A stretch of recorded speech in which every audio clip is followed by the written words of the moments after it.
So I want to make a quick video here about compost systems and just some general thoughts around composting. And I think really the way to start the video, well, first of all, just say I built this little pallet composting bin yesterday, and that's mostly what I want to talk about is the process of building this bin or similar composting, systems. I don't know what you want to call them, but I think it's really important to first define goals when we're talking about compost. And so with a system like this, my goal is simplicity and ease of use. I'm not trying to make the best compost possible in this system. I'm really trying to make a system where I can have a large amount of kitchen waste get recycled into organic matter that can then be used in the garden. I'm keeping the kitchen waste out of the landfill, trying to minimize smells and that sort of thing. But I'm not trying to make the best, most high quality compost with, the most diverse microbes and all that. I'm not super concerned with reducing all of the pathogens. And there's nothing wrong with that, right? We have different goals when we're making compost. Sometimes we're trying to curate and create, the best compost possible to have really vibrant, healthy plants. We want to really maximize microbial diversity and microbial populations. And other times we're just trying to reduce waste. Reduced waste compost, just trying to get organic matter, whether it's kitchen scraps or manure or whatever, just prevent it from going to a landfill and try to manage it somewhat so that it's turning into a usable product. Because the thing is, to make really good compost, if you're going to do thermophilic hot compost, that takes a lot of labor and a lot of materials at one time. You have to have enough material to make a big pile, has to get hot, stay hot, If you're going to be doing worms, that takes a longer amount of time, and the worms can only eat a small amount of food at a time, depending on the size of your bin. If you have a massive worm bin, they do chew through food pretty fast, but I find that even with 3 worm bins in my kitchen, it's not quite enough to process all of the food waste and organic material that comes out of my house. And then the other way, you could do a static pile. That takes a really long time to make good compost in a static pile. So I'm doing, these are kind of static piles in a way, and just kind of gets back to what I'm talking about, which is what are the easy ways to manage that waste, knowing that it doesn't have to be the best compost, but that it will produce something that I can put on at least perennial plants, landscape plants. Maybe it's not the best stuff for the garden, but it's still a very valuable, material for me. And, it's organic matter. So what I've been doing is I had a lot of these fence rings that I made from just, I think they call this critter fence, rabbit fence, whatever. Any sort of metal fencing you can do this with. And I just kind of, you can see here, I basically, where I cut the fence, I then wrap it around itself here. So I don't really need any zip ties or anything. It's just the fence secures itself. I made these rings, and whenever I would have a bucket or two of food waste, I'd put some wood chips down inside of a ring, put some food waste in, some more wood chips, and I started resorting to putting these screens on the top weighed down by rocks because rats or some sort of critters were getting in here. For a while, at first, they weren't getting in, and then I think maybe they, I don't know if they just found me or if their population has boomed here or what, but when I first started making these rings, 9 months ago, I was not having much issues with anyone pulling material out. But now I'm starting to get issues where they'll come in, they'll pull a bunch of stuff out and eat it and kind of leave a little bit of a mess, which I'm over here at the farm. It's really not a problem for me if this happens. No one's over here getting bothered by smells. I'm very alone out here.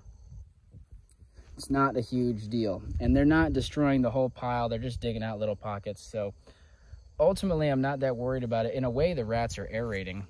I'm assuming it's rats. It could be other critters. And the other thing is, having more of these rats in a way is good. I'd like to see more snakes and hawks and foxes out here, and that's a food source for them. So I don't mind the rats a lot, but I am trying to minimize it and just kind of explore what I can do about that situation.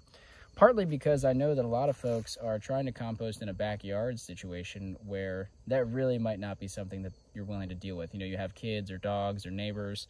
You don't want rats running around. Maybe you don't want them anywhere near your house. And so kind of what are ways that I can build a bin that slows down or prevents animals from getting in. So then I started using 2 rings And you can see this one I flipped upside down, so it has the finer mesh at the top.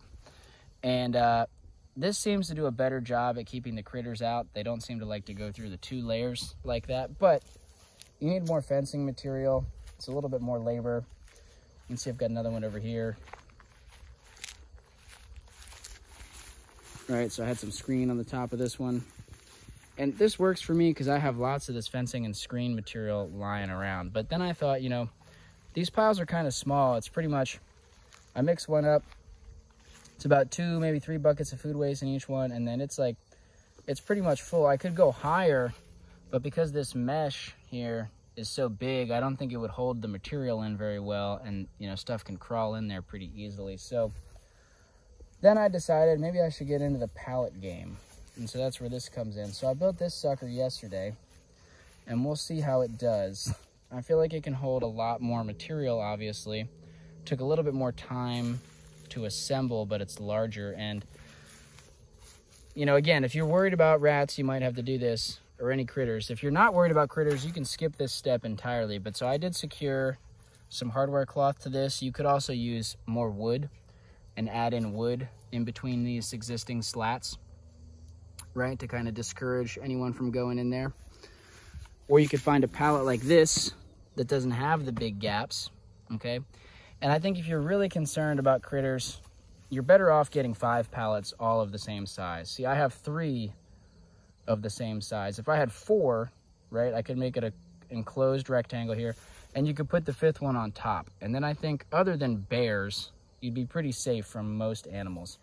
Now this has been out here for a little over 24 hours, and you can see no one has dug into it yet. There is a lot of wood chips in here covering the food waste. That's always your first line of defense against any animals and smells, is the more you cover it with wood chips, the less likely they are to smell it and know that it's in there. And yeah, so I don't know, I'm really digging this system because I feel like I can keep filling this up, you know. I could probably add 2 more rounds of waste before this gets totally full. So I'm liking it. I did have to jam some boards in here in between some of these gaps. And I kind of just screwed the pallets together. You can see I added some boards on top to kind of span both pallets and drill down here like that. Anyway, I think that's enough on constructing these piles. You can get creative with it and do all sorts of things. But and another thing to note here, if you're not worried about animals at all, I mean, you could just do compost on the ground. You could just plop this stuff right on the ground and not have anything to contain it at all, and that's fine. If that works for you, you know, I've done that. I've got a pile underneath this white sheet over here that's basically just that, you know, just a little small windrow, small pile just on the ground. You can totally do that. And I think on the topic of simple, easy composting, you know, I'm not really planning to turn this pile much. If you really want to make good compost, you want it to get hot, you want to be turning it. There's all sorts of nuance around that. That's kind of outside the scope of what I'm talking about in this video. I don't feel like doing that. You know, I do have the thermometer in here. I'm going to try to keep an eye on the temperature, and if it gets really, really hot, I might turn it, but it's kind of unnecessary. I didn't put enough material in here.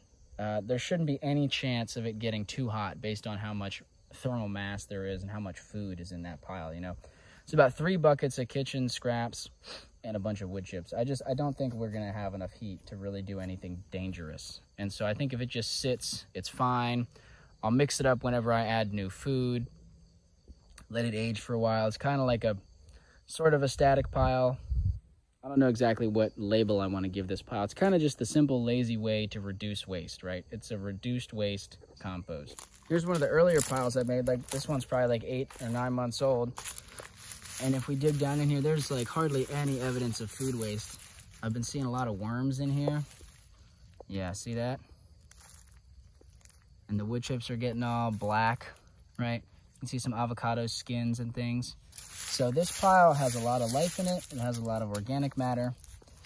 If I was to look at it under the microscope, you know, my guess is we're not at, you know, completely optimum diversity or populations. There's probably still some pathogens in there because we didn't really heat it up enough. We didn't let it sit long enough to really deal with the pathogens.